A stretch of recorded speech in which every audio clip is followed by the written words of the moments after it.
Kako napraviti mjesto na vašem e-kolegiju za pohranu prezentacija koje ćete koristiti u učionici ili dvorani? Kao prvo, trebate na sustavu Omega posjetiti vaše e-kolegije. Potom, trebate gore desno kliknuti na gumb Omogući izmjene. Nakon što omogućite izmjene, trebate otići na dno naslovnice vašeg e-kolegija i potom kliknuti na poveznicu koja se zove Dodaj teme, odnosno sekcije. Otvorit će se prozor naziva Dodaj teme, odnosno sekcije, u kojem možete odabrati koliko tema želite dodati. Za ove potrebe ćemo odabrati vrijednost 1 i potom kliknuti na gumb Dodaj teme i sekcije. Sustav će dodati jednu temu, odnosno sekciju na dno vašeg e-kolegija.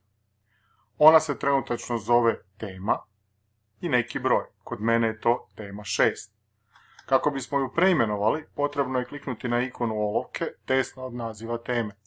Sada možete preimenovati temu u, na primjer, prezentacije.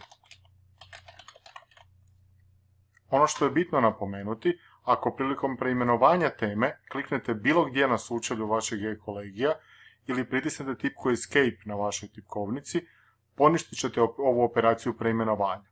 Ako ste zadovoljni s druge strane nazivom, dovoljno je pritisnuti tipku Enter na vašoj tipkovnici.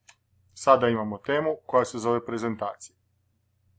Ako želite skriti tu temu i sve datoteke koje ćete unutra staviti, odnosno vaše prezentacije od vaših studenata iz bilo kojeg razloga, tada trebate kliknuti na poveznicu Uredi, smještenu desno od naziva te teme, i potom odabrati opciju koja se zove Skri temu. Kliknemo na to i u ovom trenutku ispod naziva same teme, dakle prezentacije, piše skriveno od studenata. Vi ćete i dalje moći vidjeti te datoteke i moći ćete ih preuzeti u učionici i tamo pokrenuti. Skrivanje prezentacija je opcionalno i to naravno ne morate raditi. Kako postaviti datoteku s prezentacijama u novo stvorenu temu na vašem e-kolegiju? Tako da posjetite taj e-kolegij, kliknete gore desno na gumb Omogući izmjene i potom pronađete tu temu na vašem e-kolegiju. Kod mene je ona na dnu, zove se prezentacije, skrivena od studenata. Potom, na vašem računalu trebate otvoriti mapu u kojoj se nalaze datoteke s vašim prezentacijama. Ja sam ovdje otvorio moju mapu, kliknem na datoteku koju želim prenijeti, držim lijevu tipku miša i prevučem tu datoteku na naslovnicu e-kolegija u sekciju u kojoj bi trebale biti te prezentacije. Kada pustim lijevu tipku miša, sustav prenese tu datoteku. Ja ovdje mogu vidjeti da se ona zove 01 CPU webinar, uvodni webinar, 14.3.2020. Ako je ime datoteke u redu, ostavit ćemo ga kako je.